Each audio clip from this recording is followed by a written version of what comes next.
There is here a question for all the authors. You have been working a while now. Is there any primitive or functionality in P4 missing that should be added as soon as possible? I think Manuel has a kind of an answer to this question. So let me start with Manuel, then I will move to Bala, and then eventually to Gonzalo.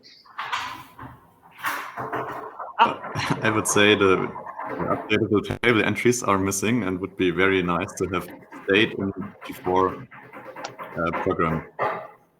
Do you have an insight on any other apart from that? Yeah. It's also somehow a bit tricky if you want to do some. So there are no loops in P4. That's sensible, but if you have some such repetition, like I don't know, a for loop 4 or 5 times the same, then having some for structure would be maybe some point, which could also be nice. So in this way, the compiler can unroll the loop, and there still can be the pipelines. Cool. I think this is a good question for Bala as well. Given his experience for compilers. So I do second that what is said, especially in the table entries initialization, statically, kind of for loop could have been, much more useful. Do you have any other things in mind, Bala, or if this is like, do you think this is what you just said is the most pressuring and the most important? We have been discussing about the certain features that could help connection tracking feature, but today, yes, we can do it, but it's more of like very indirect way of representing the P4. But maybe with respect to connection tracking, if P4 can bring in some syntax, that would be really useful. Gonzalo, since you just, you don't have like definitely a decennial experience of P4, but you just started, and potentially you were coming from a software, like the experience that you approached to P4, and did you find anything like that you feel like, oh, this is awkward? I thought, it would have been better to do it in a different way. Yeah, it has been totally a change. I've been learning P4 for like the last year, and definitely, I agree with the ones before. The cycles, I had to duplicate like some parts of the code, and that's really like a mess sometimes. And also the support for the floating point multiplications, if that could be somehow integrated, that would also be an advantage also to the K-Million, the work we've been developing. So those two, the cycles and the floating point multiplications, I think would be great additions. There is a thank you very much. There is a comment more than a question from Mario Baldi saying like, good point, Bala, connection tracking support is being added to the PNA specification as well.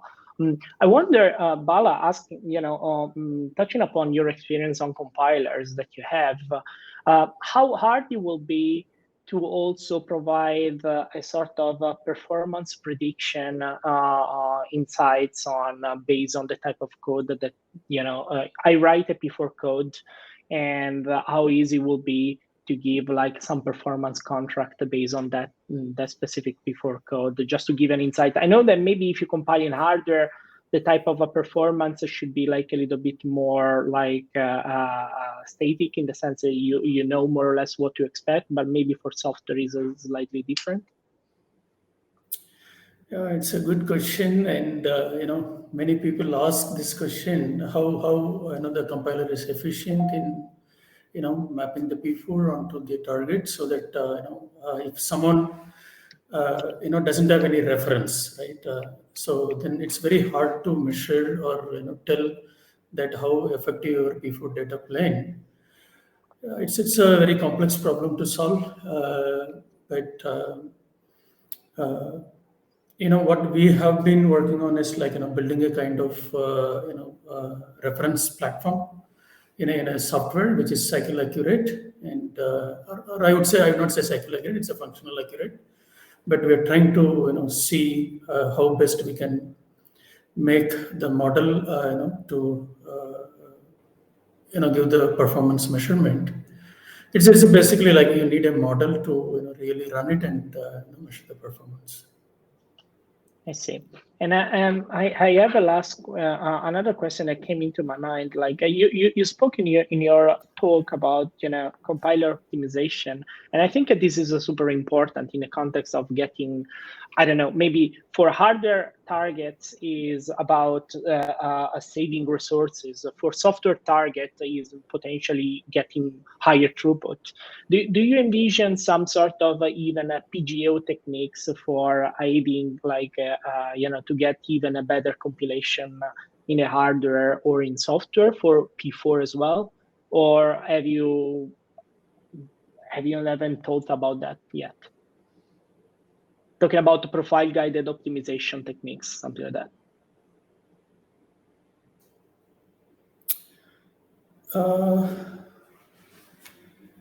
Yeah, I think that's a good point. But the whatever optimization we came across is just by looking at the target characteristics, and then based on that we identified where all the compiler has an opportunity to optimize, and then added respective passes. But we didn't look at so far. Looking at the P4 and looking at various target capabilities and building some kind of the common framework where it can address all targets, scope for optimization. That could be one good area to explore.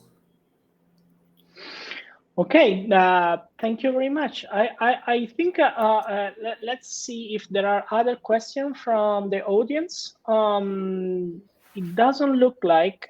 So at this point, I can thank again the authors. That there were 3 super interesting papers. The author, I guess, will be available online. So if you have any further question, I just put it in the chat.